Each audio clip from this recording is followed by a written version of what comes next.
questions. You know, over the years, I've been an outspoken critic of socialism in general, Chinese socialism, Mao, the history of trying to get to, absolute socialism in China. I wrote a book, The Case Against Socialism. I wrote a book recently called Deception, the Great COVID Cover-Up, talking about how the Chinese government encouraged this gain-of-function research, which we also funded, but also how there was a cover-up in trying to discover the cause or the origin of the virus.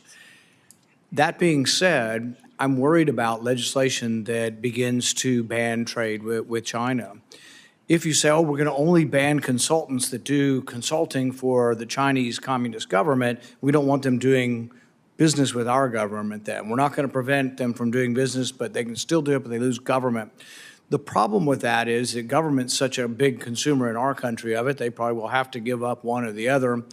The other thing is let's say they decided to keep doing work in China, it damages their ability in the private marketplace because you've now given them a scarlet letter. You have decided that, like the McCarthyites of old, you're going to brand them as communist friendly.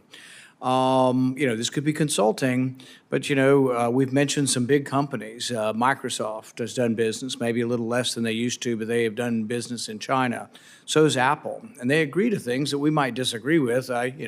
We might say they shouldn't accept these things where they give the Chinese access to their data, which primarily to spy on Chinese citizens, because it's people buying Apple phones over there, realize that all those data and all the servers are owned by the Chinese. You can disagree with it, but it really isn't any of your business.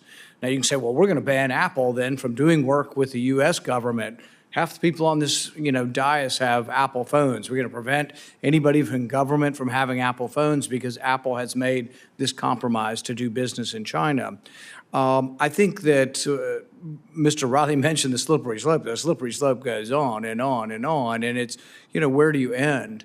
There also is a real question whether or not Apple that sells a lot of cell phones or McKinsey or any of these other American companies that work in China, are they being influenced by Chinese communism? We're worried they're going to come over here and then be a conduit to steal our stuff. McCarthy would be proud. He'd love to be part of this conversation to ban stuff, go after the communists in our government. But it's also possible that the complete opposite is true, that they actually influence the Chinese more towards American ways, that the more we do business in China, the more they see and deal with Americans on a one-to-one basis, the better it is to try to influence the communist culture.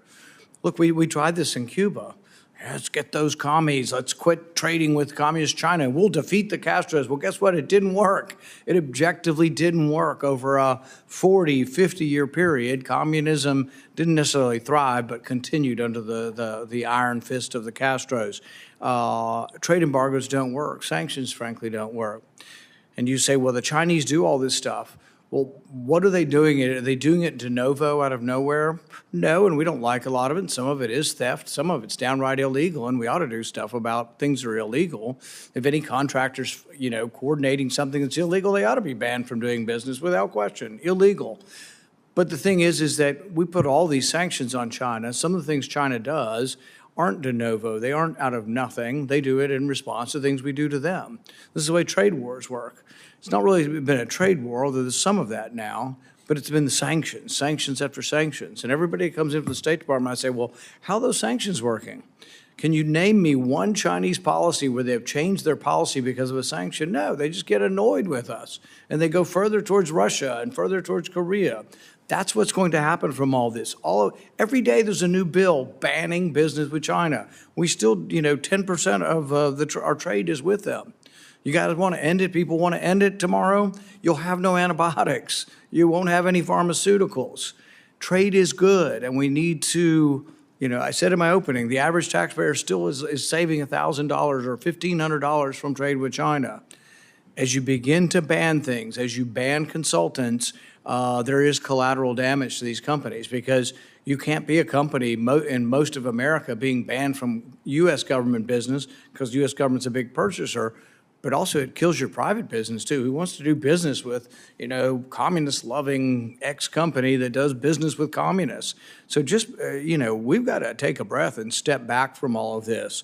Mr. Riley, do you think it's a good idea to, end trade with China? Are there not benefits that Americans still have from trade with China? Well, I think you can go from extremes, anything goes with no restraints, to we're stopping everything. A lot of the discussion seems to be pointing towards that we're just going to stop everything and just ban it, and somehow that's going to fix everything. I think the most recent and maybe clearest example of how these policies don't work in the way they're allegedly intended to is our Section 301 tariffs on China, which have cost the average household about $1,700 so far and counting. President Biden's U.S. trade representative studied the effects of these over 4 years and came out with a long report detailing all the ways in which China's policies, not only have they not improved, they've gotten worse. They've gotten worse. And so what do? We're adding even more tariffs on top of that. If the goal of the tariffs is to change China, we have plenty of evidence that they don't work in that regard, and I think we need to do something smarter. Probably expanding trade with our allies would be a really good step in the right direction. Right. Well, and see, it gets back to how do you convince people to do something you want? If you scold them or tell them not to do things, they often will do the opposite. So, for example, there was a discussion recently in China. We'd like them to quit selling dual-use parts to Russia that Russia's using in the war with Ukraine. So do you think scolding them works? No, it doesn't work. They do the opposite. There are things we could trade. What we've traded is tariffs get higher, their tariffs get higher. Well, we could offer to lower some of the tariffs on their goods in exchange for better behavior. That would be a transaction. That would be, we give you something, you give us something. But instead, everything is about ending trade, stopping business, more sanctions. You're going to keep getting the same response. You want better relations with China, or you just want to end it all? You can end it all. It'll be a disaster for everybody. Or you can say, how does it work? Do we do more sanctions? Do we yell at them? Do we travel to their country and scold them? Or do we say, be very quietly when we're in their country, hey, what about we might reduce some of our trade barriers, some of our sanctions, if you'll do X? You'd get a lot more with honey than you will with vinegar.